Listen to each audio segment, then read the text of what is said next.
Hello everybody and welcome to our training video. I'm so glad that you're taking some time to take a look at this and what procedures we have put into place so that we can safely gather together in person. We are so excited to do so. So first I want to say it can only happen with you. We are so thankful that you are willing to do this. People are going to be coming from our parking lot to our front doors. And I'm going to walk you through what that looks like and the important things that you will be needing to pay attention to. The first is, of course, masks. Nobody can come into the church building without a mask. If somebody doesn't have a mask, we have masks available for them. And also, they need to be wearing their masks properly. We've all seen the chin wearer, the under the nose wearer. Everything needs to be covered, nose and mouth,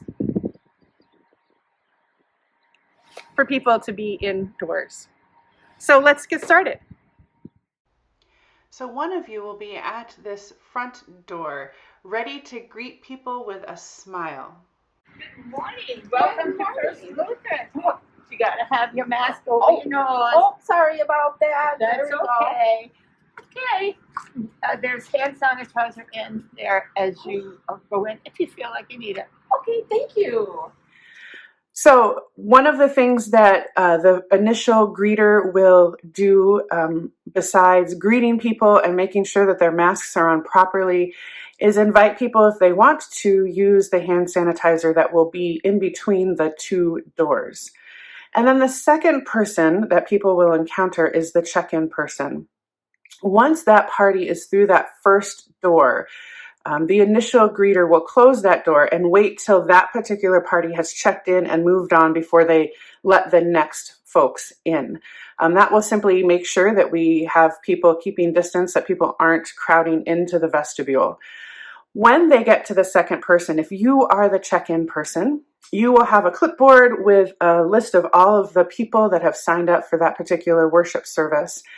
And then you will ask for their name and let them know that they can go to the table that'll be just to the check-in person's right to get the communion elements that they'll need. If they need a kids activity bag, there's some there. We also have put the Christ in Your Home devotions and those kinds of things on that table. And then this is the most important job for the check-in person. You're going to tell them which door to enter. Now, folks will be entering by the side doors. They'll also be exiting by the side doors. Nobody will be going in and out the center doors. So that check-in person, the first party that comes in, you will tell them to go to the left door. And then the next party, you'll tell them to go to the right door, the one over by the offices. And then left, right, until everybody is seated. However you want to make note of that, and so that you don't send people to the same side, is fine. And then you're going to see one more person at the table with the communion elements and those other things I mentioned. That person is going to welcome people again, let them know to pick up their communion elements. If there's anything else that they need, if they have a question, if you kind of are keeping track of where people are going, remind them which door to go to. And then as people take things from the table, there will be extra communion cups there, and you'll just kind of fill in as we go, so that there's continued movement of people, that they don't have to wait for you to get that there. And then folks will go to their door. So here's some demonstrations on what some of those things look like. Good morning. Good morning. And your name? Catherine Pedretti. All righty. Wonderful to see you today. Good to see you. And over there you can pick up your communion cup Okay. and any of the other items that you want that's on the table. All And right. then you'll go to the left door. Oh, the left door. Okay, thank Yes. you. As you welcome people in, it might be that they want to take their coats off. We are asking people to keep their coats with them to help keep people moving. So just gently remind them that they need to keep their coats with them. they will come to the communion table and then into the sanctuary, and I'll show you what that looks like in just a moment. Good morning, welcome. Take one or two. Oh, thank And if you you. want any of the brochures. All right. Well, Or any. oh, don't need that. Thank you very much. All right, left-hand side. Left hand side. Thank you. So you can see here that Gloria is restocking the communion cups. This person will also have gloves on. We just didn't have them for Gloria at that time. The fourth person that people will encounter are the ushers at each of the outside doors, one on the left side and one on the right side. As people come in on your side, simply ask how many people are in their party. And then there are going to be two other people, one on the left and one on the right, that will seat people. And so what that person will do, and you'll see Sue do this quite well, is they will signal with their hand, if there's two people in that party, if there's 5 people in that party, so that the usher who's seating people will know where to seat them.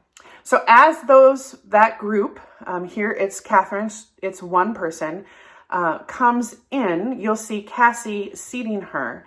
And we will be seating people every other pew, and in each pew, they need to be 6 feet apart. And we have an amazing and awesomely creative and pretty way to make sure that people are staying 6 feet apart in their pews. Good morning. Good morning. Just one in your party? Just one. Yep. Okay. All right. Oh, thank you. How are you today? I'm doing great. Thank you. Perfect. Oh, yay. Happy to hear this view. You can take the ribbon all the way down to where you sit. And yes. That's it. All right. Thank you. Oh, I'm so excited.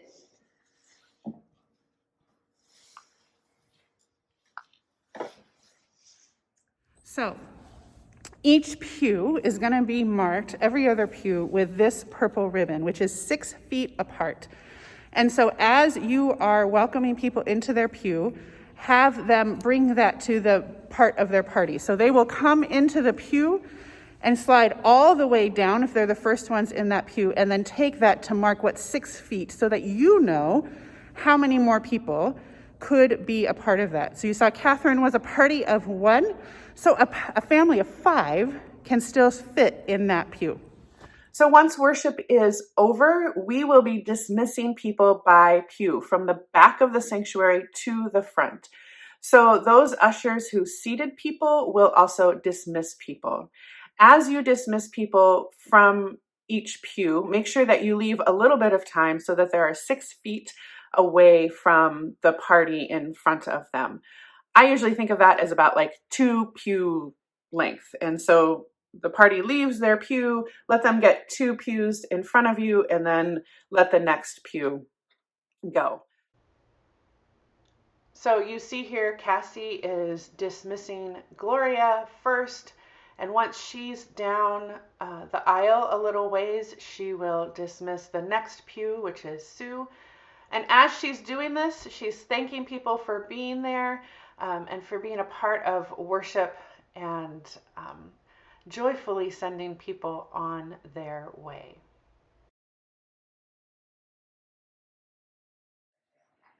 Once everyone is seated, then you will be welcome to join worship, and there will be pews blocked off just for you. And then as we are singing the last song, we're going to ask you as ushers to be crowd control. And so we'll have you lining up here along where this pillar is, and encouraging people to just keep moving and stay distanced and head on out. Do so. Please exit this way. Oh, Yes. okay. Thank you. Thank you. Get with it, girl. Yeah. So kindly and nicely, if someone tries to come in and sit down, we're not allowing that just yet. And so they can just keep on moving. And then once everybody has left, we will ask that you, under the supervision of our custodian Dave, will sanitize the space in the sanctuary as well as the narthex. Once that's done, then you can go merrily on your way. Just a few other things to mention. You are the examples that people will follow. And so you need to make sure you have your mask on properly, which I'm sure you all will, that you keep a 6-foot distance from people as you are interacting with them. If people get too close, feel free to ask them to not be too close or to step back. Usually if you step back, people are like, oh, right, I have to remain distant. That also means no shaking hands, no hugging. You can do a little elbow bump if you would like. So really, you all will set the example for folks from the very moment that they come in. Friends, again, thank you so much for being willing to do this work. We cannot have in-person worship without you. And thanks for watching this video to kind of give you an idea of what you're going to be doing. Again, thank you. Have a marvelous day, and we'll see you on Sunday.